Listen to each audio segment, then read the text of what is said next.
Wow! Kahit anong hilang gawin ko, ayaw magbukas. Malamang sira ang spring nito. Check natin mga parts!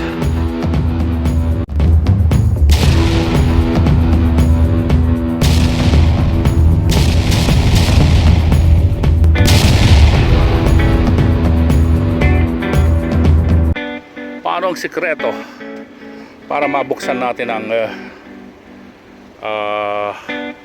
gas lid cover, lalo na kung sira na yung spring katulad nito? Kahit anong hilang gawin mo rito, yun, hindi nagbubukas.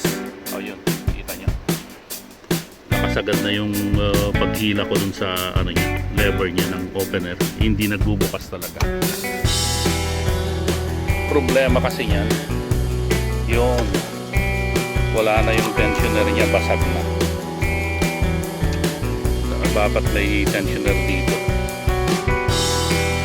Ito yung problema, wala na yung tensioner nito na magtutulak kung bubuksan natin yan. Wala na magtutulak, so yun, mawawala na yung naulingan yung daliri, pinaka-tensioner dito. Nawawala yung pinaka-spring o tensioner. Yan.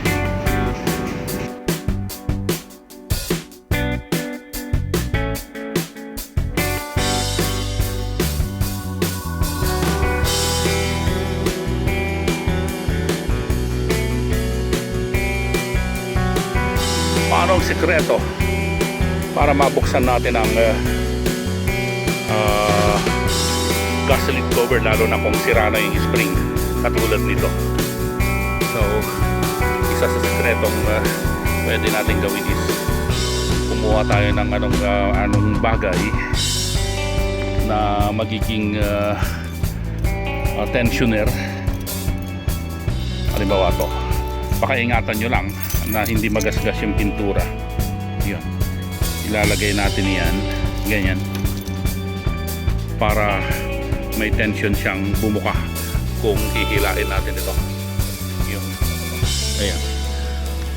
Tingnan natin yun yung pinakasusi.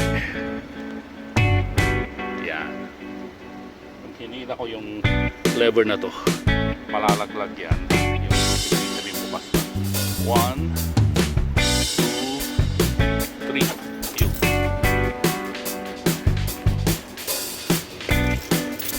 Ulit natin maglalagay tayo ng anumang bagay na magiging tensioner.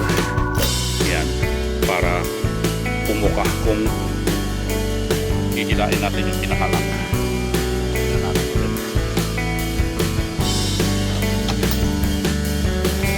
Ganun lang kadali. So yun yung logic ng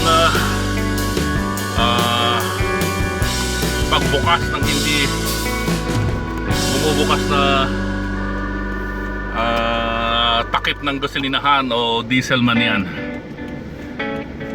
Hindi nagbubukas kasi nawawala yung spring o yung pinaka-tensioner na mag-i-eject o magtutulak doon sa gas lid cover ng mga sasakyan natin. So ang pinaka-the best, maglalagay kayo ng isang bagay para isikwat doon sa gas lid cover bago nyo buksan yung full lever handle. So maraming salamat sa mga suporta mga parts. At bago tayo magwakas, shoutout natin yung mga masugid nating mga kaibigan sa YouTube channel. Kabagis Hunter, shoutout sa iyo Kabagis. Balagbag Hunter, shoutout sa iyo idol. Kabangbang Hunter, shoutout sa iyo idol. Good luck sa mga hunting adventure. Ilocano Sniper PH, good luck sa mga hunting adventures nyo mga kakabsat. Kay Ilocano Gunner, shoutout sa iyo idol. Amianan Hunter, shoutout sa iyo idol. Yung grupo ng J Valdez TV, si pare ko Jay, Jean at Capelix, regards po sa inyo. Ingat po sa mga adventure natin. So kung gusto nyo magpa-shoutout, comments lang kayo sa aking mga latest video. Then sa susunod na video, I have to make sure na may shoutout ko po kayo. Maraming maraming salamat po sa mga suporta, sa mga silent viewers at sa mga napadpad sa aking channel na hindi pa nakapag-subscribe. Please consider subscribing, like, comment, and share. At pindutin ang notification bell para ma-update ko po kayo sa mga susunod ko pong video. Maraming salamat po. Ingat po tayo. May God bless everyone.